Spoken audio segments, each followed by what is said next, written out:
Hello, it's Kate here. So I'm going to show you an activity that you can do with your child that uses some bubbles. So bubbles is a lovely activity that can be used with children of all ages to help with their attention and listening skills. It can encourage them to look at you and smile, to ask for more bubbles by reaching for them, pointing, making sounds or saying words. So first, get your child's attention before you start.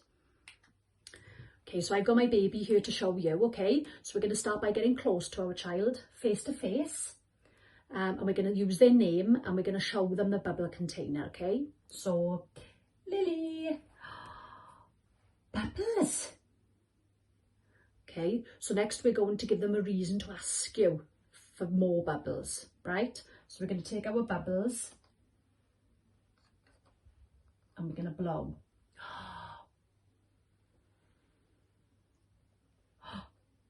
Okay, so you can start blowing them.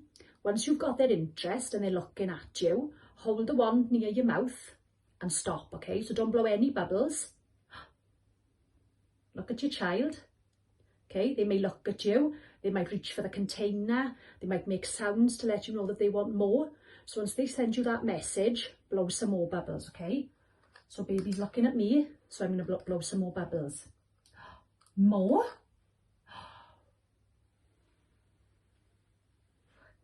Bubbles, well done. Okay, so you can repeat this each time. You can also offer some words when you're blowing the bubbles, such as more, or pop, or gone. Okay, so I hope you find this activity useful. Thank you for listening, and I'll see you soon. Hwyl fawr, bye.